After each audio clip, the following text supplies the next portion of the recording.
Am I the jerk for exposing my abusive stepdad to my half-brothers who grew up thinking he was a good father? Posted by you/chemicalfroyo6239. I really need an outside perspective. I'm a 21-year-old male. I ended up in foster care at 9 years old because of the abuse I suffered at the hands of my stepfather, a man my mom kept choosing over me. Despite all the support and interventions that were supposed to protect me, my mom refused to kick him out. Even after she had a restraining order against him, she still let him back into our lives. Meanwhile, she went on to have 2 more children with this man, my half-brothers, who are now 19, Richie, and 16, James. It got to the point where it was obvious that no matter what, she would keep letting him back into our lives and allow him to make me a scapegoat for anything that was wrong in his life, so I ended up being removed. After I was removed from the home, my mom was allowed to keep and raise my brothers as if nothing had happened. From what I know, my stepdad never laid a hand on them. My mom and this man are still together, I know because I've checked her Facebook more times than I'd like to admit. Growing up, it was devastating to realize that my mom would rather give me up than fight for me. She could have kept me if she'd just left him, but she didn't. This abandonment left me with deep scars and a lot of issues to deal with as I grew up. It didn't help that she cut off all contact with me almost as soon as I was placed in foster care. She wouldn't even show up for court-ordered visits. Foster care was also really rough for me. I bounced around 3 different families, and it wasn't until the last one that I got any therapy to help me make sense of what had happened. A few days ago, out of nowhere, I got a Facebook message from Richie and James. They said they've been thinking about me a lot and want to get to know me. They even mentioned that our mom talks about me sometimes and wonders how I'm doing. They said they'd like to start some kind of relationship if I'm open to it. Richie even said he would be willing to drive him and James to visit me wherever I am in the country. They both seemed nice in this message, and I don't have an issue with either of them. At first, I was going to ignore the message because I don't want anything to do with my biological family. But then a darker thought crossed my mind. This could be my one and only chance to expose my stepdad for the monster he truly is. I could finally tell my half-brothers everything he did to me, everything he put me through, and let the truth come crashing down on them.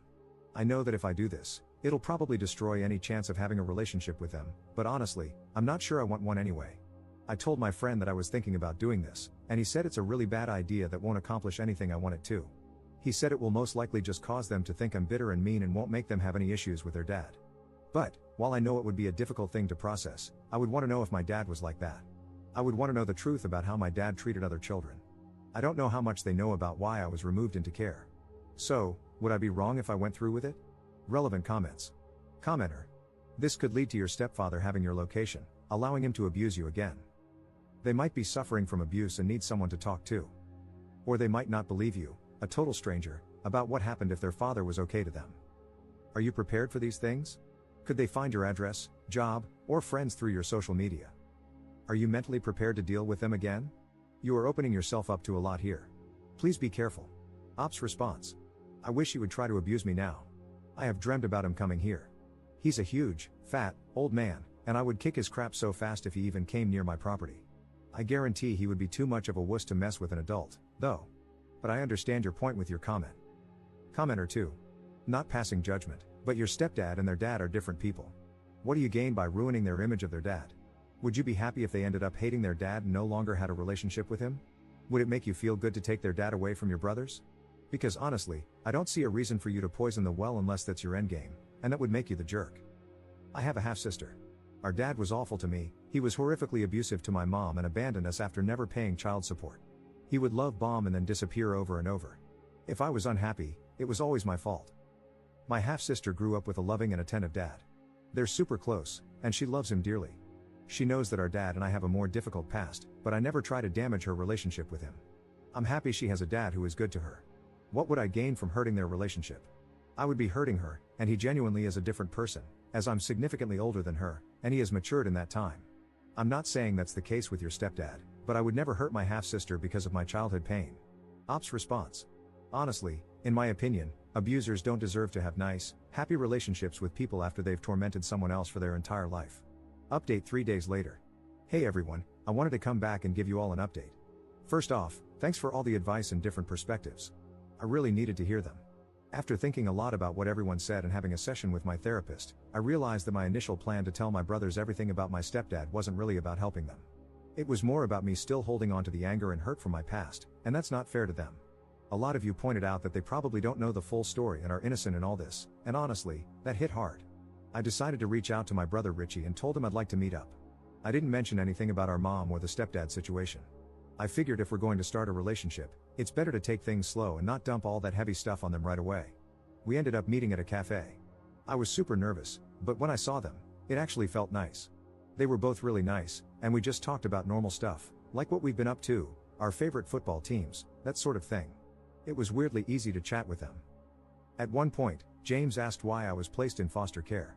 That caught me off guard, but I decided to keep it vague and just said that things were complicated at home back then, and that going into care was what was best for me at the time. James started pushing a bit for more details, but Richie told him to knock it off, which, honestly, was a relief. By the end of it, I was glad I went. They asked if we could stay in touch, and I said yes. I'm still figuring out how much to share about what happened, but for now, I'm just trying to focus on building a relationship with them. I've realized that while the past is important, it doesn't have to dictate how things go with them now. So yeah, thanks again to everyone who helped me see things more clearly.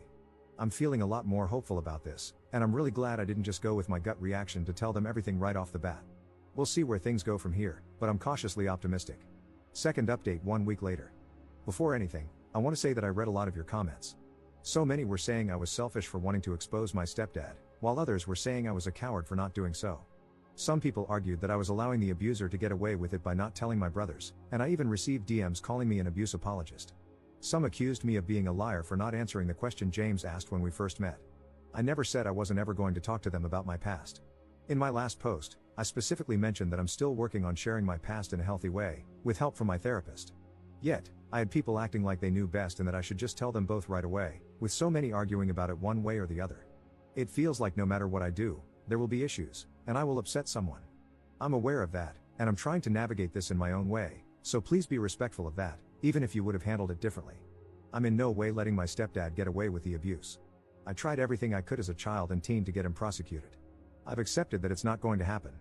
Just know that I am a real person who reads the comments, and not everything I do is perfect. But please, just be kind. I'm not saying this to stop people from giving me advice. I welcome advice. Just be positive and kind. I don't need more negativity. Anyway, in the week since my last post, I have met up with my brothers 3 more times, once with both of them, and twice just with Richie. There seems to be an instant bond between us, something I didn't even know I wanted. I'm really enjoying hanging out with them, which is amazing because I never thought I'd want to see any of my family again, let alone start developing a good relationship with some of them. When I last met up with Richie alone, we went to see a movie and then grabbed something to eat. We talked about our plans and what he's doing now, and eventually, the conversation shifted to me in foster care. I asked him what he had been told about me growing up. He said they hadn't been told much, but that our mom sometimes talks about me. I asked him what he remembered of me and why I was taken into care. He said he has some memories, fuzzy ones and some clearer ones, but he didn't know for certain what happened. He recalled a lot of fighting and arguing between me and our stepdad. He mentioned having one very clear memory of me but wasn't sure if it was appropriate to share it. When he asked me what I remembered, I told him it was difficult for me to talk about with people. He said he understood if I didn't want to get into it. I asked Richie what his clear memory was, and he recalled me being about 8 years old. He remembered our stepdad taking off all my clothes, putting a dog collar on me, and making me eat dog food. He said he remembered his dad hitting me with a belt as I cried while eating out of the dog bowl. This actually happened many times while I was growing up, but Richie said he only remembered it happening once. I started crying, and Richie immediately apologized for bringing it up, but I told him not to. I was actually relieved that he remembered some of the abuse I went through. He guessed that the abuse by our stepdad was the reason I was taken away, and I confirmed it. I asked if our stepdad had ever abused him or James, and he said no, he hadn't. However, Richie mentioned that he wasn't close to either our mom or his dad. He said they were never amazingly loving people, but they never abused him or James. He apologized again. We talked more about our childhood, and I felt safer opening up about the abuse since Richie already remembered some of it. We discussed it further, with me trying to answer his questions and him answering some of mine. He asked if the trauma still impacts me now, and I was honest, telling him that it does and that I've attempted to end my own life multiple times because of it. He apologized for not being there for me and for not sticking up for me. I assured him that nothing that happened was his fault or mine, and that we can't change the past. After we finished, we both went home. Later, he messaged me saying he's glad I grew up and managed to keep living. I think he meant it in a sweet way, even though it came off a little awkward. I feel really amazing knowing that I have a brother who seems to care about me. Just a few weeks ago, I couldn't have imagined that he would even like me. Third update 2 weeks later. Hey everyone, it's been 16 days since my last update, and I wanted to fill you in on how things have been going. I'm still working on building a relationship with my brothers, but it's been more complicated than I anticipated. While things started off surprisingly well, it's clear now that we're all navigating different versions of our shared past. After Richie opened up about his memory of the abuse, we've had more conversations about what I went through. I didn't want to keep tiptoeing around the subject, so I decided to share a little more, but I've been careful not to overwhelm them. James, though, has been acting a bit distant since then. I can't help but wonder if maybe he's struggling to process everything. I wouldn't blame him, it's a lot to take in, especially for someone who had no idea what was really going on back then. And I didn't even really tell him what happened, just that I was abused by his dad when I was young and that's what caused me to go into foster care. I only told him that much after he asked me again. Richie has been supportive, but I think even he's starting to feel the weight of it all. We had a pretty intense conversation a few days ago where he admitted that he's feeling conflicted. On one hand, he loves his dad, but on the other, he now knows what a monster he was to me. It's like he's torn between two realities, the dad he grew up with, who was far from perfect but never abusive to him, and the man who made my life hell. He hasn't said it directly, but I think part of him feels guilty for not experiencing the same horrors I did. I think he feels like I got it so he and James didn't. I keep reminding him it's not his fault, but I can tell it's weighing on him. Richie has been hanging out with me about 3 times a week, though, and we have a good time together when we do. As for James, he's been pulling away. I tried reaching out to see if he wanted to meet up, but he keeps making excuses. I get it, I probably dropped a lot on him. I've decided to give him some space and not push too hard. I've learned that everyone processes trauma and difficult truths in their own way, and maybe he needs time to wrap his head around everything. Despite all of this, I've started to feel a bit lighter. Sharing my story, even if it's just pieces of it, has been hard, but it's also been freeing. I spent so many years carrying this alone, and while I'm still cautious about how much I share, I'm beginning to realize that I deserve to be heard, too. I'm continuing therapy, and my therapist has been amazing at helping me figure out how to balance opening up with protecting myself. One thing I didn't expect was for my mom to reach out. She sent me a message on Facebook a few days ago, saying she wanted to talk about the past and that she misses me. It was the first time in years I've heard from her directly, and honestly, I'm torn about what to do. Part of me is still angry, furious, even, that she let all of this happen. But another part of me is curious. I don't know if she's finally seeing things clearly or if she just wants to smooth things over without actually addressing what happened. I haven't responded yet, and I'm not sure if I will. It's hard to know if she's changed or if it's just too little, too late. For now, I'm focused on my relationship with Richie and James. I'm hopeful that with time, James will come around and we can all find some peace with the past. But I'm also learning that not everything can be fixed, and that's okay. Some things, you just have to learn to live with.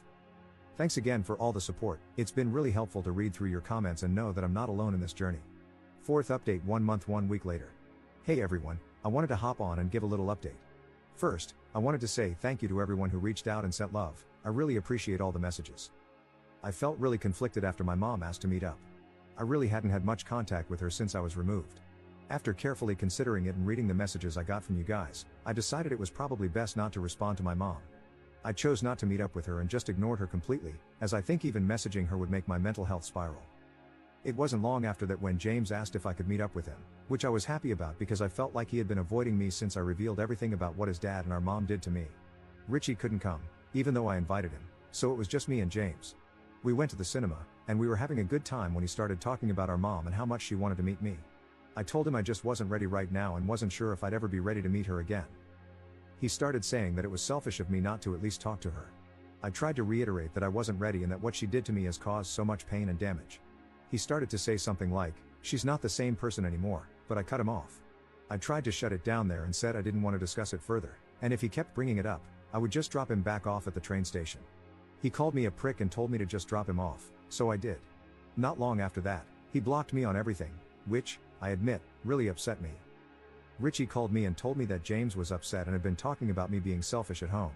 Richie said it was probably best for us to go low contact for a while, even though he supports me. He said he has to navigate things at home until he's able to move out and be independent. I understand that, even though it made me really sad. That happened about 2 weeks ago, and I haven't heard anything from any of them since. Even though I've been sending memes to Richie on Instagram every other day or so, we had been sending each other memes constantly before, he hasn't even opened the messages. Honestly, I don't know where to go from here. I feel pretty disappointed by everything. I don't know if this is the right place to ask for advice, but if anyone does have some, I'd appreciate it. 5th update 4 months later. I deleted my last account because I was going to a very dark place, but I have proof that I am the op if anyone wants it. It's been about 4 months since I last posted on Reddit. I left things in a really bad place. Shortly after my last update, I attempted to take my own life. That wasn't the first time, but I truly thought I was past that. I've recovered, and I'm so glad my attempt failed. My God, if anyone reading this has even the slightest thought like that, please speak to someone. You are worth it. The world is better with you in it. I said this somewhere on my last account, but before Richie and James came into my life, I never wanted a family. I never craved it, never needed it. But after they did and then left, all I could think about was how I'd screwed everything up again. I hated myself for it. I tore myself apart over how I had ruined everything, but now, in a better place, I can see I did nothing wrong. At the time, though, it didn't feel that way. Just over 6 weeks ago, Richie reached out to me again. He said things had settled at home, and he was hoping we could start again. I told him, politely, because I really don't blame him, that unless he was ready for a full relationship with me, I couldn't do it. I couldn't live through another breakup. I know that's not the right word, but I just can't think of a better one. I said that if he wasn't ready, I wouldn't hold it against him, but I couldn't be put through this again. He told me he was ready, and he promised me that if he had to make a choice, he'd choose me over them. I asked him about finances and how he'd manage, but he said he had it sorted. At the time, I didn't realize it, but later I found out that Richie and James' paternal grandfather had passed away and left them both a substantial amount of money. So we started again, and it felt like no time had passed between us at all. He told me that I was all anyone spoke about in the house for about 2 weeks after everything fell apart, how I was selfish, mean, and evil. How my mom had posted rant after rant about me on Facebook, wondering how she had raised such a selfish, evil person. I didn't know because I hadn't checked her Facebook in a while, although I used to obsessively. If I had the energy for it, I'd go on and comment something like, "You didn't raise such a selfish, evil person because I was removed into foster care due to the abuse you and stepdad put me through. Mother of the year." But honestly, I don't think I could cope with the fallout. Anyway, Richie said he wasn't going to tell his parents about getting back in contact with me. He said he wanted to move out and then go no contact with them to support me. I told him I didn't care if he told them or not, or if he cut them off or not. That was his choice. The only thing I needed from him was consistency. Either he was in my life, or he wasn't. No more back and forth. Since then, things with Richie have been going really well, better than I ever expected, honestly. He's starting to feel like my best friend, which is something I never thought I'd say about a family member. We see each other all the time, and it just feels right. Like I finally have someone who understands me and actually wants to be in my life without conditions. I don't think I realized how much I was missing that until I had it. For a while, Richie kept our contact a secret. He hadn't told anyone at home that we were talking again, and I was fine with that. It wasn't about hiding, it was just easier for him. But somehow, James found out, and it caused a lot of issues for Richie back at home. From what Richie told me, James wasn't happy about it at all. I don't know exactly what was said, but it was enough that Richie decided to speed up his timeline to move out. He was planning on waiting a bit longer, but with all the tension at home, he just wanted out as soon as possible. James still hasn't reached out to me, and honestly, I don't expect him to. I've made my peace with that. I hope that one day, he'll be able to see past the loyalty he has for our parents and realize that I'm not the evil person they've made me out to be. But I also know that he might never get there, and that's something I can't control. People believe what they want to believe, and right now, he's not ready to see the truth. Maybe he never will be. The good thing is, despite James' reaction, no one has actually tried to stop Richie from seeing me. That, at least, is something. Most importantly, I'm feeling so much better about life again. After everything, I'm finally starting to believe that I deserve to be happy. I don't know what the future holds, but for the first time in a long time, I feel hopeful.